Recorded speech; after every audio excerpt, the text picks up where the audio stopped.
Chapter 12. A Man Called Monks. 2 days later, Fagin was in his room looking very anxious. The Dodger and Charlie Betts were also there playing cards. Suddenly, they heard a knock at the street door. Go and see who it is, Dodger. The Dodgers who come back with Toby Crackit. Where's Bill? Asked Toby, looking round the room. What do you mean? Said Fagin, starting from his chair. You don't mean to say, Toby began. Man, screamed Fagin. Where are they? Sykes and their boy, where are they?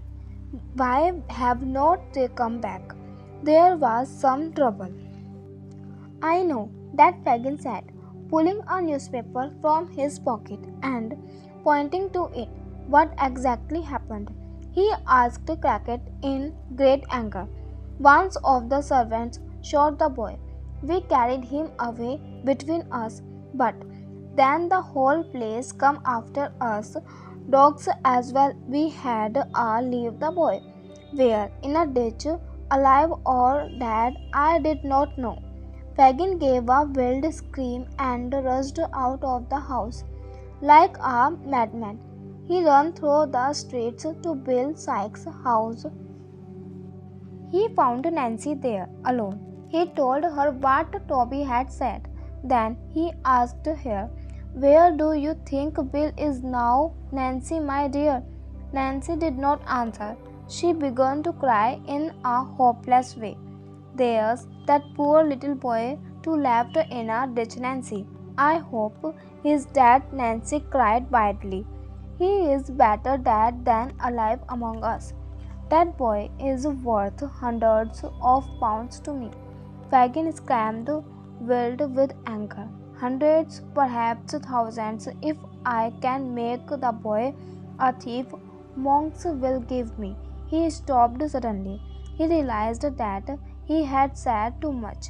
Monks, who is Monks? Asked Nancy in surprise. Why should he pay you? Fagin's manner changed. He rubbed his hands together and said, Nancy, my dear, don't take any notice of what I said. I am too worried over our dear little Oliver, and I hardly know what I am saying. I hope Bill's safe, Nancy said, miserable. If Toby got away, then I am sure Bill did. Bill is 10 times cleverer than Toby Crackit. You are right, my dear. I feel sure that Bill got away when he comes back. Let me know. He will tell us where to find the boy. So saying, Fagin hurried away. No sooner had he gone than Nancy jumped to her feet. Secretly, she followed Fagin. Fagin entered his house, not knowing that Nancy was close behind him. There he found a man waiting for him. This was Monks, a tall, dark man with an evil face. His left cheek was marked by an ugly red scar.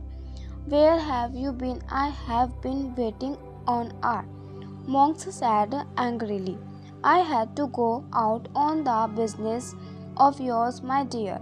Fagin told him, rubbing his hands together. Have you found the boy?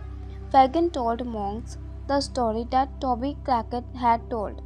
Why did you send the boy out?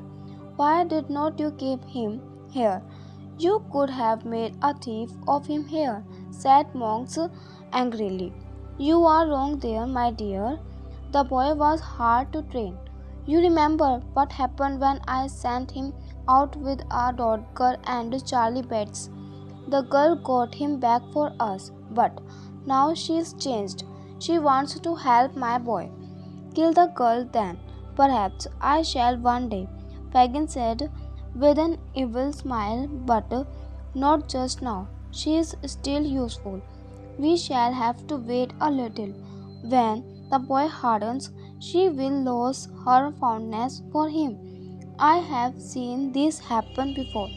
Fagin paused a moment and then he went on. Trust old Fagin, Monks. If the boy is alive, I will make a thief of him for you. If he is dead, Dad screamed, Monks turning deathly pale. Dad, if he's dead, it's not my fault. I tell you, it's not my fault. With shaking hands, he seized Fagin's arm. Do you hear me? I had nothing to do with that shooting. Monks was terrified. In his terror, he looked hardly human. He was as white as a ghost. The scale on his cheek burned a bright red. His eyes were wild. Suddenly he cried out, What's that? What's where? Asked Fagin. They replied, Monks, pointing to the wall. I saw the shadow of a woman on that wall. They rushed outside to see if anyone was there. There was no one. The passage was empty. The house was silent. I saw it. It was a woman. She must have been listening to us. Monks cried in great excitement and fear. You could not have seen anything. There's nobody in the house but Toby Crackit and the boys. They are fast asleep. Come and see. Fagin led Monks from room to room. Nobody was there but the three thieves, and they were sleeping soundly. You see, you were mistaken, Fagin said. Perhaps I was, Monks said, but he was shaking with fear as he went away.